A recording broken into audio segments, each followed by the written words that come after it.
ওং নমো ভগবতে বাসুদেবায় নমঃ। জয় শ্রীকৃষ্ণ। রাধে রাধে। নমস্কার বন্ধুরা। অগ্রহায়ণ মাসের শুক্লপক্ষের একাদশীর নাম মোক্ষদা একাদশী। এই মোক্ষদা একাদশী কবে পালিত হবে?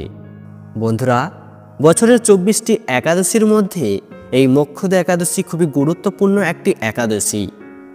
এর কারণ হলো দুটি।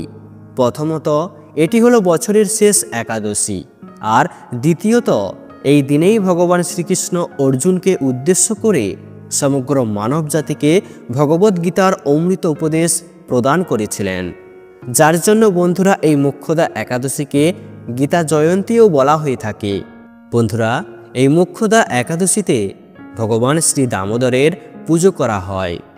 যে পিতৃপুরুষেরা নিজ নিজ পাপে অর্ধজনী প্রাপ্ত হয়েছে, এই একাদশী ব্রত পালনের পুণ্য ফল বিন্দুমাত্র তাদেরকে দান করলে তারাও মুক্তি লাভের যোগ্য হন।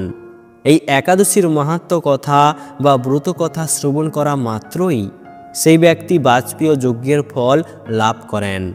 এছাড়াও বন্ধুরা বলা হয়, যদি আপনি কোনো কারণে একাদশী ব্রত পালন করতে নাও পারেন, তাহলে সেক্ষেত্রে আপনি কেবলমাত্র একাদশী ব্রত কথাটি শ্রবণ করে শ্রী হরিবিষ্ণুর উদ্দেশ্যে ওই দিন যদি একটি ঘিয়ের প্রদীপ প্রজ্বলন করতে পারেন, তাতেও এই একাদশী ব্রতের পুণ্য ফল অনেকাংশে লাভ করবেন। তাই এই অগ্রহায়ণ মাসের শুক্লপক্ষের মোক্ষদা একাদশী আপনারা কবে পালন করবেন? দেখুন, একাদশী ভৌতিক জগতে বসবাসকারী দুঃখী শরীর ও মনের রোগব্যাধি দূর করার জন্য পরম ঔষধরূপে সৃষ্টি করা হয়েছে। তো বন্ধুরা, এমনই পরম কল্যাণকারী একাদশী তিথি আবারও আসতে চলেছে, আর সেই একাদশীর নাম মোক্ষদা একাদশী। তাই এই মোক্ষদা একাদশী কবে পালিত হবে এবং কোন দিনে এই মোক্ষদা একাদশীর ব্রতটি আপনারা পালন করবেন, তা অবশ্যই আজ আপনারা শ্রবণ করবেন। এই একাদশী ব্রত পালনের ফলে জীবনের সর্বপাপ থেকে মুক্তি পাওয়া যায়। তাই বন্ধুরা, এই মোক্ষদা একাদশী তিথিতে ভগবান শ্রী হরিবিষ্ণুর আরাধনা করলে জীবনের সবথেকে বড় সংকট দূর হয় এবং সকল পাপ থেকে মুক্তি পাওয়া যায়। তাই অবশ্যই আপনারা এই মোক্ষদা একাদশীর ব্রতটি ভক্তি, ভালোবাসা, শ্রদ্ধার সহিত অবশ্যই এই একাদশী ব্রতটি আপনারা পালন করবেন। অগ্রহায়ণ মাসের শুক্লপক্ষে যে একাদশী ব্রতটি পালিত হচ্ছে, সেই একাদশীর নামটি অবশ্যই মোক্ষদা একাদশী।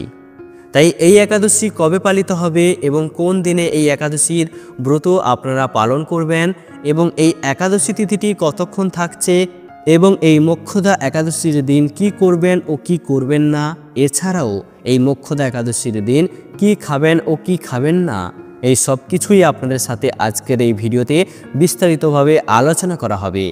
আমাদের সকলেরই আজকের এই গুরুত্বপূর্ণ তথ্যগুলি জানা খুবই প্রয়োজন। তাই অবশ্যই আমার প্রিয় সকল ভক্তগণ ভিডিওটি ভক্তি, ভালোবাসা, শ্রদ্ধার সহিত অবশ্যই শ্রবণ করবেন। আর এই চ্যানেলে নতুন হয়ে থাকলে দয়া করে চ্যানেলটি সাবস্ক্রাইব করবেন, কারণ পরবর্তী সময়ে এই ধরনের নতুন নতুন ভিডিও বা তথ্য পাওয়ার জন্য। এবং ভিডিওটিতে একটি লাইক করবেন আর কমেন্টে ভক্তি, ভালোবাসা, শ্রদ্ধা দিয়ে জয় শ্রী হরিবিষ্ণুর জয় বা আপনাদের ইষ্ট দেবতার নামটি অবশ্যই লিখবেন। বন্ধুরা, আমাদের হিন্দু পঞ্জিকা অনুসারে মোক্ষদা একাদশী অগ্রহায়ণ মাসের শুক্লপক্ষের একাদশীতে পালিত হয় এবং বন্ধুরা, প্রত্যেকটি একাদশীকে শ্রী হরির রূপ ধরা হয়। বিশ্বাস করা হয় যে এই দিনে উপবাস করলে সর্বদা সুখ লাভ হয় এবং পাপ ক্ষয় ও সৌভাগ্য প্রাপ্তি ঘটে।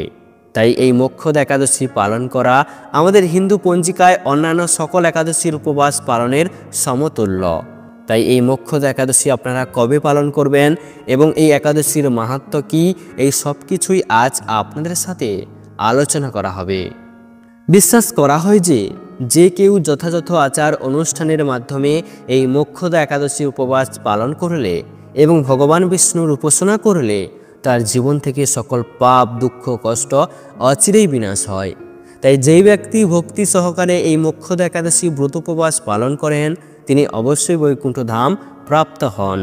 এছাড়াও এটি আপনার ঘর বা জীবন থেকে যে কোনো নেতিবাচকতা দূর করতেও সাহায্য করে।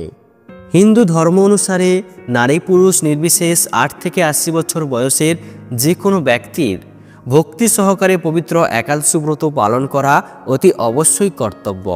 একাদশী ব্রত পালন করে একাদশী মাহাত্ম্য পাঠ ও শ্রবণ করলে শ্রীহরির কৃপা লাভ করা সম্ভব এবং জীবনে সৌভাগ্যের অধিকারী হওয়া যায়। আমাদের সনাতন ধর্মে এই মোক্ষদা একাদশীকে হিন্দু দেবতা ভগবান বিষ্ণুর আশীর্বাদ লাভের জন্য সবচেয়ে শুভ দিন বলে বিবেচনা করা হয়।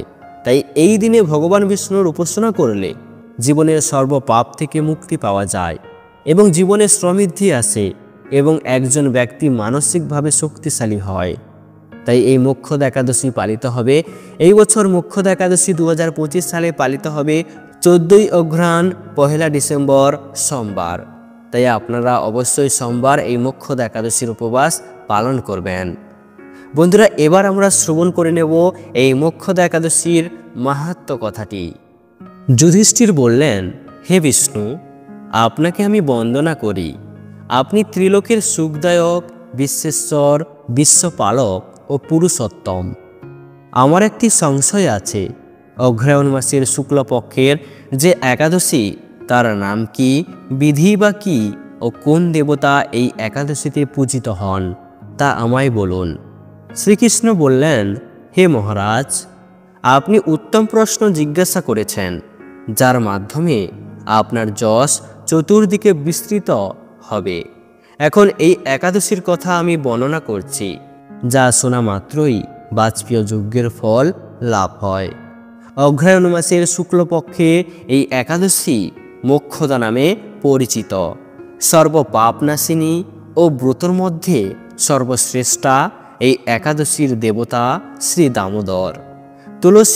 তুলসী মঞ্জুরি, ধূপ দ্বীপ ইত্যাদি উপচারে শাস্ত্রবিধি অনুসারে শ্রী দামোদরের পূজা করতে হবে। পূর্ব বর্ণিত বিধি অনুসারে দশমী ও একাদশী পালন করতে হবে। এই উপবাস দিনে স্তব্ধ স্তুতি, নৃত্য, গীত আদি সহ রাত্রি জাগরণ করা কর্তব্য। হে মহারাজ, প্রসঙ্গক্রমে একটি অলৌকিক কাহিনী আমি বলছি। মনোযোগ দিয়ে এই ইতিহাস শ্রবণ মাত্রই সর্বপাপ ক্ষয় হয়। যে পিতৃপুরুষেরা নিজ নিজ পাপে অধজনী প্রাপ্ত হয়েছে, এই ব্রত পালনের পুণ্য ফল বিন্দুমাত্র তাদেরকে দান করলে তারাও মুক্তি লাভের যোগ্য হন। কোনো এক সময় মনোরম চম্পকনগরে বৈখানস নামে এক রাজা ছিলেন। তিনি ছিলেন সমস্ত বৈষ্ণব সদ্গুণে বিভূষিত। প্রজাদের তিনি পুত্রের মতো পালন করতেন। তার রাজ্যে বহু দেবযোগ্য ব্রাহ্মণ বাস করতেন। রাজ্যের সকলেই ছিল বেশ সমৃদ্ধশালী। একবার রাজা স্বপ্ন দেখলেন যে তার পিতা নরকে পতিত হয়েছে। তা দেখে তিনি অত্যন্ত বিস্মিত হলেন। পরদিন ব্রাহ্মণদের ডেকে বলতে লাগলেন, হে ব্রাহ্মণগণ, গত রাত্রিতে স্বপ্নে নরক যাতনায় পিতাকে কষ্ট পেতে দেখে আমার হৃদয় বিদীর্ণ হচ্ছে। তিনি আমাকে লক্ষ্য করে বলতে লাগলেন, হে পুত্র, তুমি আমাকে নরক সমুদ্র থেকে উদ্ধার করো। তার সেই অবস্থা দেখে আমার অন্তরে সুখ নেই। আমার এই বিশাল রাজ্য, স্ত্রী পুত্র, কিছুতেই আমি শান্তি পাচ্ছি না। কি করি, কোথায় যাই, কিছুই বুঝে উঠতে পারছি না। আমার পূর্বপুরুষেরা মুক্তি লাভ করতে পারেন এমন কোনো পুণ্যব্রত, তপস্যা ও যজ্ঞের কথা আমাকে উপদেশ করুন, আমি তা অনুষ্ঠান করব। আমার মতো পুত্র বর্তমান থাকা সত্ত্বেও যদি পিতামাতা, পূর্বপুরুষেরা যদি নরক যন্ত্রণা ভোগ করতে থাকেন, তবে সে পুত্রের কি প্রয়োজন? ব্রাহ্মণগণ বললেন, হে মহারাজ, আপনার রাজ্যের কাছেই মহিষী পর্বত মুনির আশ্রম রয়েছে। তিনি ত্রিকাল যজ্ঞ, তার কাছে আপনার মুক্তির উপায় জানতে পারবেন। ব্রাহ্মণদের উপদেশ শ্রবণ করে মহাত্মা বৈখানস তাদের সঙ্গে নিয়ে সেই পর্বত মুনির আশ্রমে গমন করলেন। তারা দূর থেকে ঋষিবরকে ষষ্ঠাঙ্গ প্রণাম করে তার কাছে গেলেন। মুনিবর রাজার কুশল বার্তা জিজ্ঞাসা করলেন। রাজা বললেন, হে প্রভু, আপনার কৃপায় আমরা সবাই কুশল। তবে আমি একদিন স্বপ্নযজ্ঞে পিতার নরক যন্ত্রণা ও কাতর আর্তনাদ শুনে অত্যন্ত দুঃখিত ও চিন্তাগ্রস্ত হয়েছি। হে ঋষিবর, কোন পুণ্যের ফলে তিনি সেই দুর্দশা থেকে মুক্তি পাবেন তার উপায় জানতেই আপনার শরণাগত হয়েছি। রাজার কথা শুনে পর্বতমুনি কিছুক্ষণ ধ্যানগ্রস্ত হয়ে বললেন, হে মহারাজ, পূর্বজন্মে তোমার পিতা অত্যন্ত কামাচারী হওয়ায় তার এরকম অধোগতি লাভ হয়েছে। এখন এই পাপ থেকে মুক্তির উপায় বর্ণনা করছি। অগ্রহায়ণ মাসের শুক্লপক্ষের মোক্ষদা একাদশী পালন করে সেই পুণ্য ফল পিতাকে প্রদান করো। সেই পুণ্য প্রভাবে তোমার পিতার মুক্তি লাভ হবে। মুনির কথা শোনার পর রাজা নিজ গৃহে ফিরে এলেন। সেই পবিত্র তিথির আবির্ভাবে তিনি স্ত্রী পুত্রাদি সহ যথাবিধি মোক্ষদা একাদশী ব্রত পালন করলেন। ব্রতের পুণ্য ফল পিতার উদ্দেশ্যে প্রদান করলেন। ওই পুণ্য ফল দানের সঙ্গে সঙ্গে আকাশ থেকে পুষ্প বৃষ্টি হতে লাগলো। হে পুত্র, তোমার মঙ্গল হোক। এই বলতে বলতে বৈখানস রাজার পিতা নরক থেকে মুক্ত হয়ে স্বর্গে গমন করলেন। হে মহারাজ যুধিষ্ঠির, যে ব্যক্তি এই মঙ্গলদায়িনী মোক্ষদা একাদশী ব্রত পালন করে তার সমস্ত পাপ বিনষ্ট হয় এবং মৃত্যুর পর মুক্তি লাভ করে। এই ব্রতের পুণ্য সংখ্যা আমিও জানি না। চিন্তামণির মতো এই ব্রতটি আমার অত্যন্ত প্রিয়। এই ব্রত কথা যিনি পাঠ করেন এবং যিনি শ্রবণ করেন উভয়ই বাজপেয় যজ্ঞের ফল প্রাপ্ত হন। হরে কৃষ্ণ, জয় রাধে। এখানেই ব্রতকথাটি সমাপ্ত হলো। এছাড়াও বন্ধুরা, মোক্ষদা একাদশী পালনের একটি গুরুত্বপূর্ণ অংশ হল উপবাস। এই দিনে ভক্তরা নিয়মিত খাবার গ্রহণ থেকে বিরত থাকেন এবং একাদশী উপবাসের নিয়ম অনুসারে একটি বিশেষ ডায়েট অনুসরণ করেন। এছাড়াও কিছু ভক্ত সম্পূর্ণ নির্জল উপবাস পালন করেন।